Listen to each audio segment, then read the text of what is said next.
what he's doing to continue the rebuild of the team. You're in the playoffs now. You're in the playoffs. You're in it to win. So now what are you doing?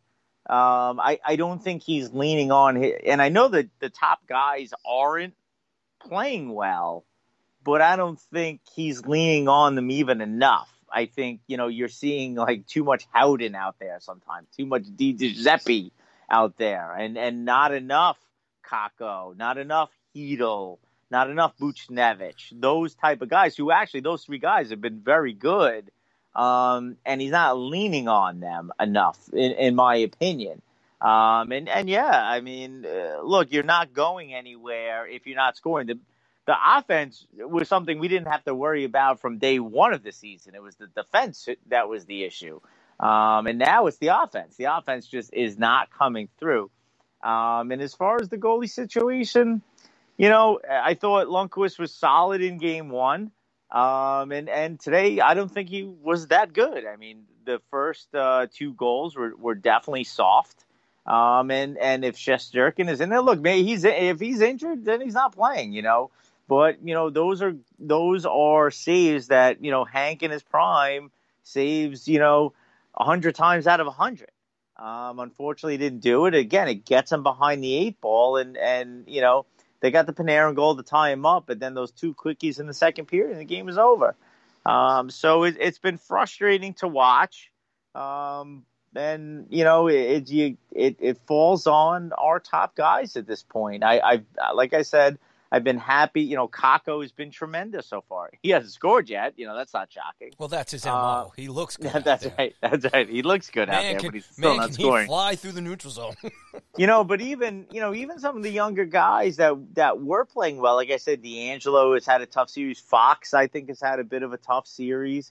It's from top to bottom, and and since you're being bad cop, I'm gonna be a little bit of a good cop here. And we were saying you just don't know what you were gonna get from these teams coming out of this break.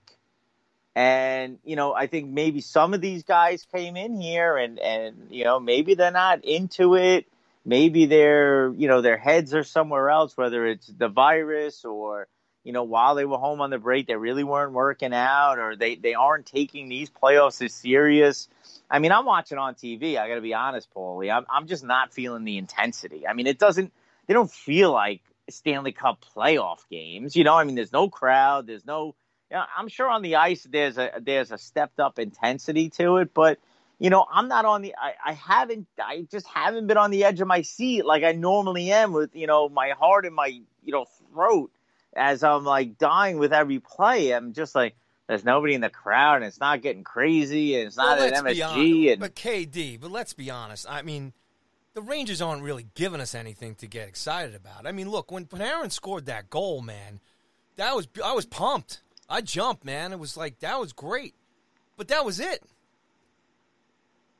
Yeah, no, I mean, I hear you, but I'm just not. I mean, and I don't know if the players are feeling that way too, because the team. It looks pretty uninspired.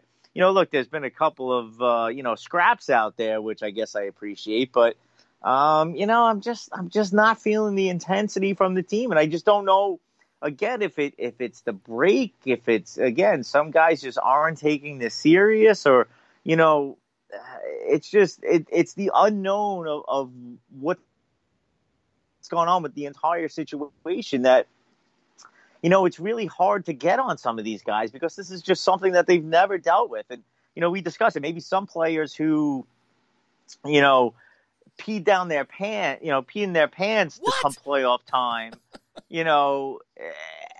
but would be doing better without the crowd. And there's some guys who need that intensity, and maybe that's what it is. It's and I hate to get into like the mental aspect of things there, but it's there's just something missing with this team right now, and I just wonder if that's it. Well, look, I will, as far as what they're experiencing on the ice without a crowd, okay, I can get that, and here's my I'm bringing I'm a musician and everything else, so I'm going to bring this in here a little bit. We've played 2 drive-in concerts. And I will absolutely admit, it's weird.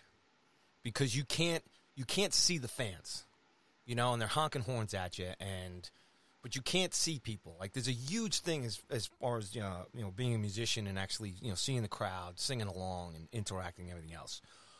So these guys obviously going in, and there's no doubt about it, skating onto like the garden ice or an enemy's building or something like that, and having the crowd goating you and getting you into it and all that stuff.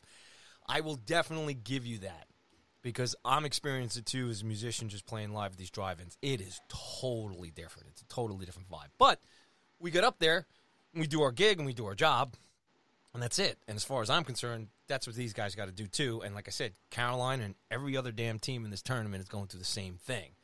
And when you're watching the game and everything else, hockey is hockey, and these guys are playing. And as me and you, as former professional deck hockey players, who also played in front of nobody,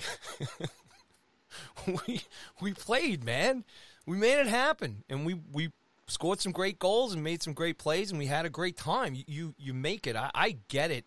On a professional level, it's definitely got to be different, and we don't know. We're not on the ice, and I guess we'll hear it. I didn't see any or hear any post-game questions with regards to that. I don't know if that's something that stood out, and maybe we'll have to look into that. I don't know if that's been a main question from any of the beat writers on Zoom asking these guys, hey, what's it like out there and everything else.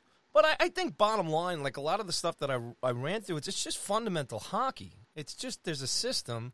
You got to play. And look, Carolina is a good team, but they played terrible in Game 1. They took tons of penalties, and the Rangers they just didn't take advantage of it, And today, talking about the intensity, I know what you're saying, watching the game, and I watched it too, but I thought it was great. My feeling was I didn't miss the crowd, the buzz or whatever. I really was watching the game. I was watching the game play.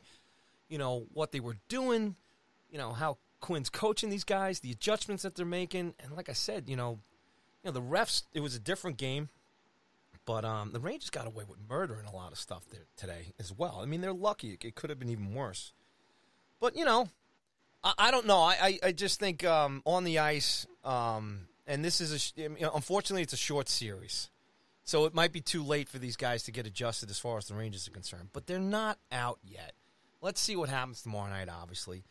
But I just think the fundamental game system that Quinn's running out there and a lot of the points that you bring up in terms of which players and so on and so forth. This guy said this is not a training camp. We're going to win. Look, I'm not a coach. I'm not behind the bench or whatever, but it does make you scratch your head a little bit and go, well, try and make something happen. And I think the biggest thing for me would send everybody down the middle and shoot the goddamn puck. Cause trouble for Mrazek. Mix it up. And that, to me, is just fundamental playoff hockey. Like you were saying, get the dirty goals. And I just don't understand, with all the experience and the top forward guy, Kreider's been there. Panarin's definitely been there as far as experience. And they're just hanging out on the outside. I just don't understand it. What's your take on Bucci, too? No, Bucci's getting in there a little bit, but, I don't know. It just scratches my head in terms of how the team is being coached ultimately. And the last thing I'll say on this, and take it back, but I'm not going to harp on Quinn here. He's second, year coach and everything else. But I just look at, especially today, it just seemed like, wow, that's an old Ranger team this season that we thought they got rid of, and it didn't happen today, and it just puzzles me. Yeah, I think just to go back to the dirty goal type thing, I forgot. I don't know if it was in the post game or in between periods. Valaket was saying that this team isn't shooting with a purpose. They're just shooting in Mrazek's chest, or right in his glove, or they have to be shooting for rebounds. And they're making it too easy for this guy. They had 26 shots in Game 1, 24 in Game 2. And, he's made a couple of tough saves, but even the ones that he made, the one on Howden today, the one on Zibanejad, they had the whole net, and they shot it right in the guy's glove. And those are big spots right there where if they would have banged those home, But I think that they're, again, as Valaket pointed out, they're not sort of shooting with a purpose. They're just sort of firing it on net and let's see what happens. Like, you have to know if you're coming down the wing, shoot it on the off pad so he kicks it out into the middle of the ice, leaving that rebound opportunity. Instead, they're just shooting it right in the breadbasket there. So, it is a bit frustrating to watch this. And again, I hate to try to get into like the heads of what's going on in these players, but with these players, but and these are good. Panarin is a hard trophy candidate. Mika Zibanejad, it was just as good as Panarin this year. Kreider has been an all-world playoff performer his entire career. So, again, I look at the break, and if did that just sort of throw them off? I mean, and in Kreider's situation, he had been injured. I mean, these are his first two games back from injury as well. So, again, I don't want to make excuses for everybody here, but, that is a reality. Well, he's not taking any chances to get hurt. He's just buzzing around. But he has the contract, he's out there, right? It doesn't matter if he gets hurt. He's just skating around. Yeah, that's right. But, it is frustrating because, the two of us know, and everybody's listening know, playoff hockey is different from the regular season. You can't play that perimeter style of hockey. You got to get in there. You got to make things happen. Your top line guys got to make things happen. And even the bottom line guys are playing okay, but again, they're not generating anything. Those are the guys you're looking to go to the net and score that ugly goal, and they're just not doing it. So, from top to bottom, on offense, it's really been bad. The defense has been, decent. Probably because they got rid of Lindy Ruff. I don't know. I don't think it's that much better, buddy. You better be joking. No, I'm joking. No, I mean, look, they're giving up 30-plus shots, in both of the games. And, Lundqvist has definitely had to, make some high-caliber saves. And like I said, game one, you really can't put on him. Game two, I'm not going to put either game on him as being the reason that they lost. But, he definitely didn't help in game two. That first goal is pretty deflating. He's just got to make that save, to help his team out because, that goes in and you sort of get that, well, here we go again mindset. Thankfully they were able to come back. But, again, you get that other weak goal straight on, no screen, right over his shoulder. You got to make that save. If you want to take this team, to the next level. Yeah, you got to make that save. And does Shesterkin make that save? I don't know. I'm not going to sit there and tell you that he does. But, again, he's injured. I can't say that Quinn is making a bad decision there. He's injured. But, look, it's do or die tomorrow. I think that Quinn should shake things up tomorrow, whether that's go with Georgiev, whether that's get Kravtsov in the lineup. Whatever it is, I think it's obviously it's panic time, and I think should be some moves.